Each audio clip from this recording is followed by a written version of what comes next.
Hello, everybody. My name is Louise Glanville and I'm the CEO of Victoria Legal Aid, and I'm delighted to invite you to this final session of 5 questions for 5 women leaders. We've had a bit of a break over a few months, but now we're back, and I'm delighted that my last guest in this series is Karen Jackson. Karen, welcome to you. Thank you, Louise, and thank you for having me. I'm really happy and very, very proud and honoured that you actually invited me here, so thanks very much. That's terrific. Thank you to you for coming, as I said.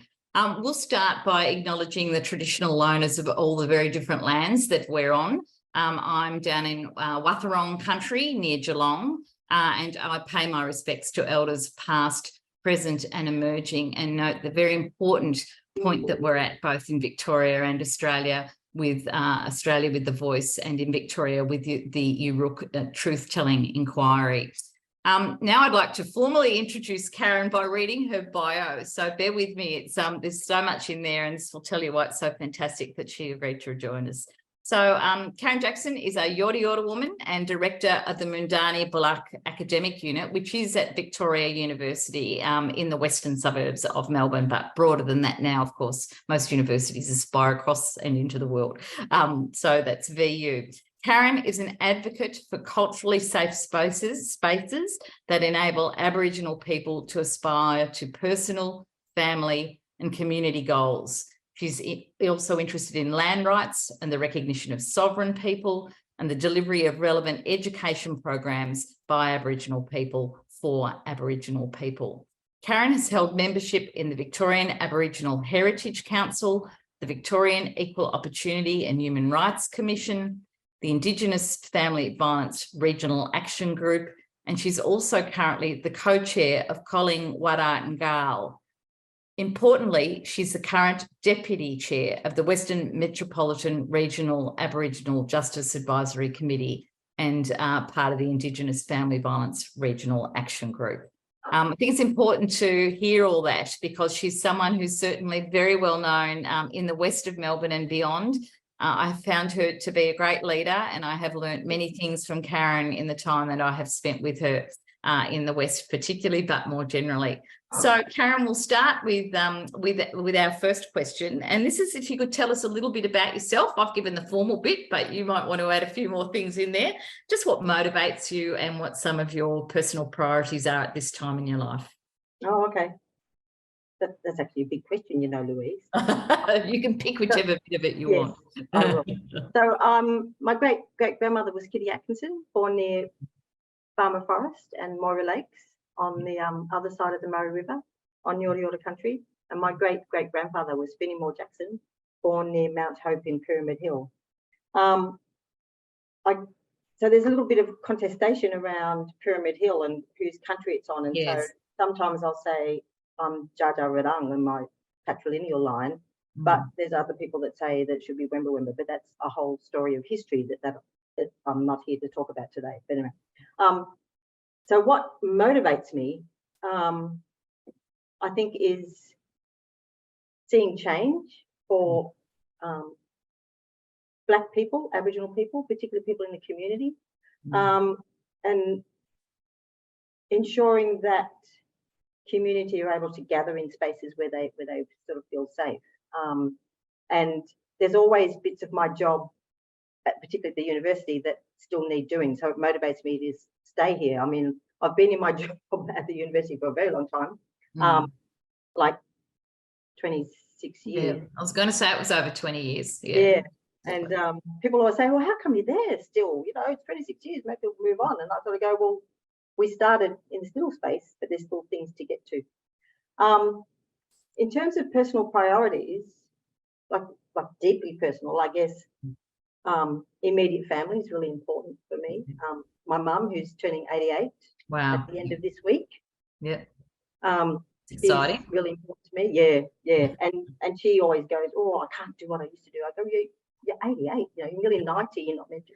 And my son is a really important part of my life, but I'm not actually involved heavily in his life. I think I've raised him in a way that he's capable, but I sort of just chip in. You know how you do with children, you sort of go, yes. Oh God, stop talking like that, you're going to get yourself in political trouble, you know. Yes. Give give you that little bit of advice, and then I'll let you off the way. You can do what you need to do. That's right. Yes. Yeah, exactly. Yeah. Oh, that's great, Karen. Thank you. And just as a follow-up question to that, when you talk about safe spaces or places for First Nations people, what would that look like if you had to describe it or explain it a bit more? Oh, okay. So when I first started working with a woman who's the Aboriginal Community Development Broker in state government, and we had a space at Victoria University at our St Albans campus, and we had this beautiful space called Iramu Nursery, and we had some old portables. And she said, "Oh, KJ, can I come and, you know, run my local Aboriginal network meetings here in your space, because it's, you know, really Aboriginal and looks at, it's got Aboriginal paintings on it. It's, you know, it's safe for people to come in because they come along, they see the Aboriginal flag, they see Aboriginal artwork, they know the blackfellas work there, and so they make the assumption that it's comfortable to come in. So comfortability, I guess, is the thing that's around making safe places. But when you see Aboriginal people gather, so for the first time we held meetings, there was about 5 people there. And over time it grew and grew and grew and grew. And then we started running cultural workshops, and we had about 70 families coming to us. Yeah.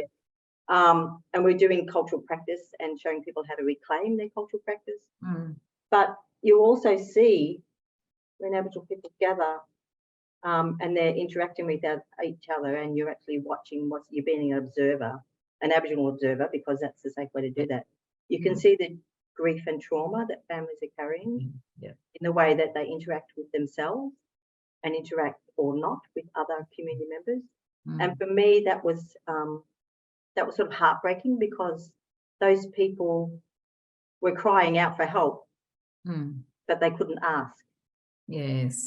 Yeah. So creating culturally safe places and spaces in the West for Aboriginal community in Victoria University for staff and students, for me, is a really high priority, because if they're not feeling comfortable or able to come into a space and then sit around and work out who they are and what's going on, and then ask for help, then they forever remain erased and marginalised in mainstream society. And I think for me that's a really important thing about place and cultural safety.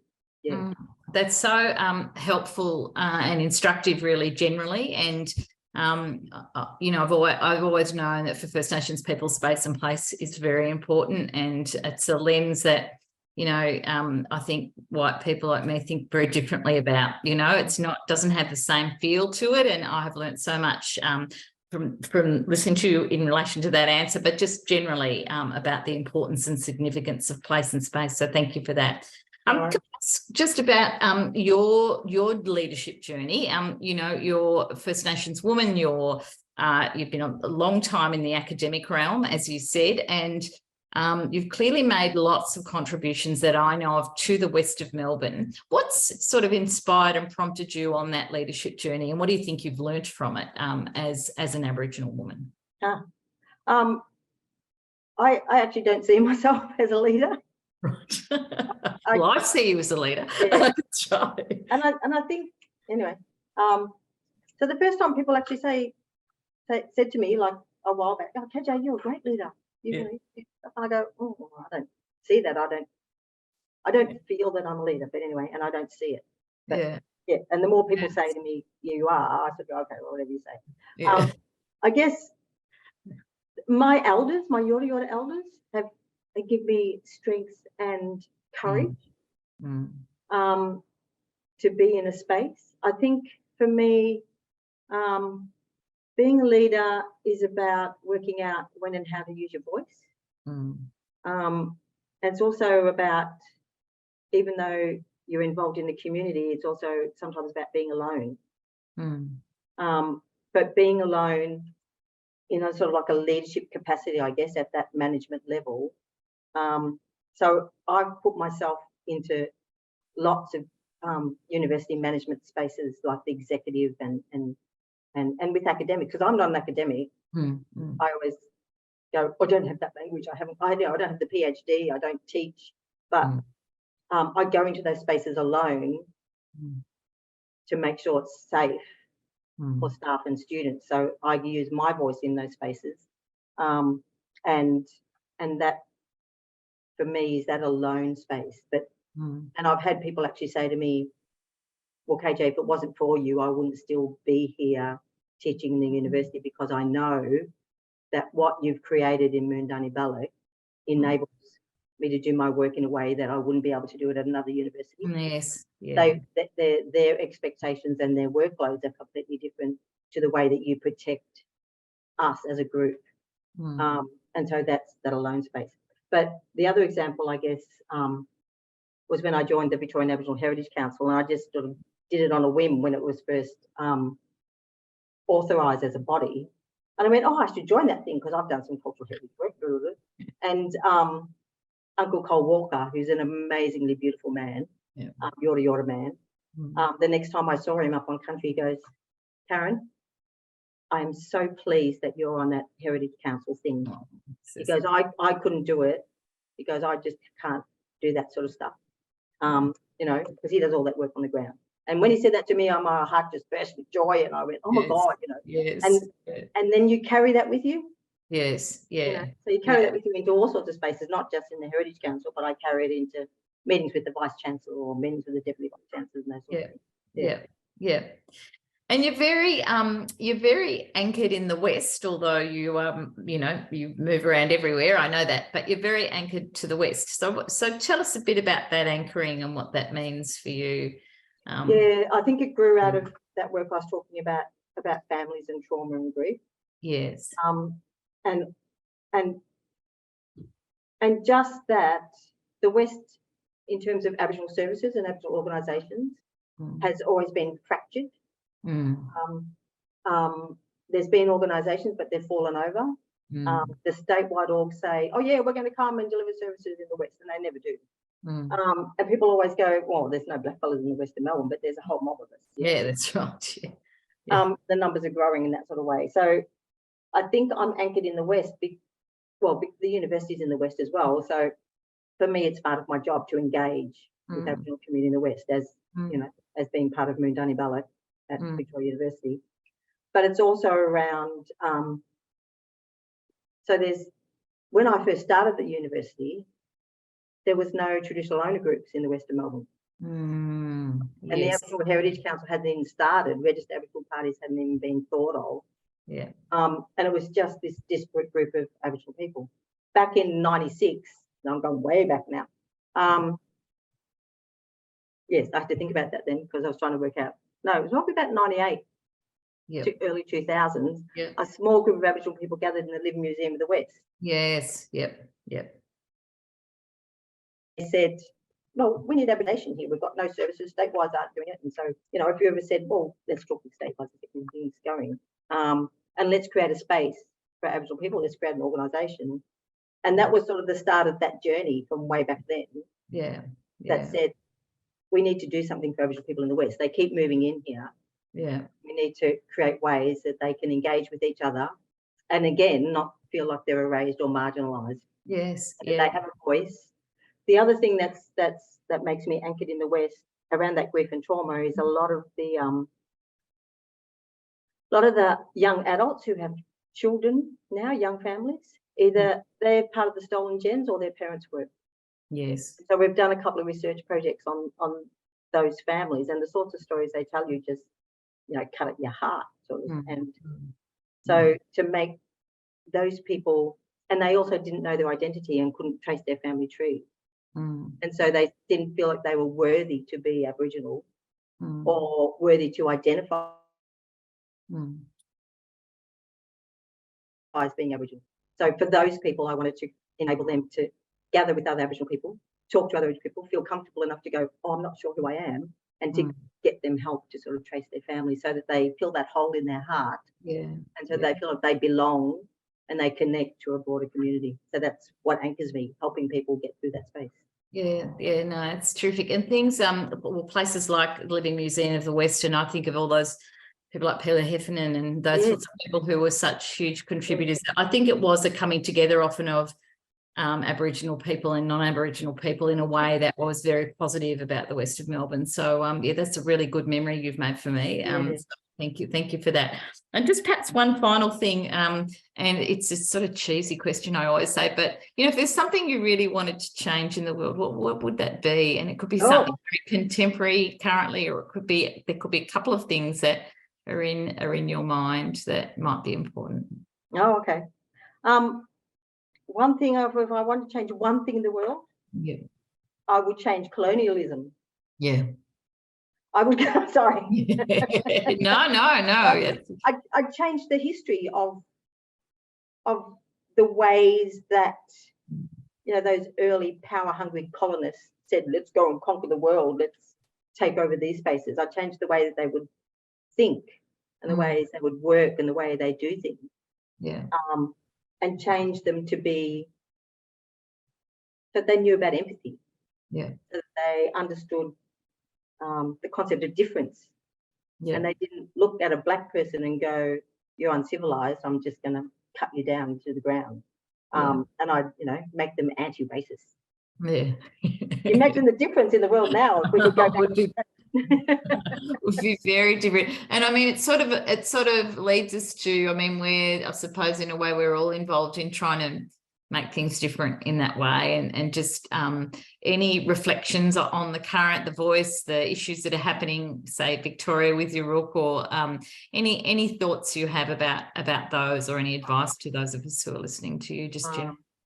So the advice I've been sort of giving to people is to go and do your own research and make your own stuff. Because I don't, like, personally, I'm unsure about the Voice. I prefer the model that's being laid out in Victoria of doing 3 things at once, like the Voice, treaty and truth. So one of the other things I forgot to say at the start is that I'm also on the Europe Specialist Advisory Panel as well. Right, that's good to know. I always forget about that.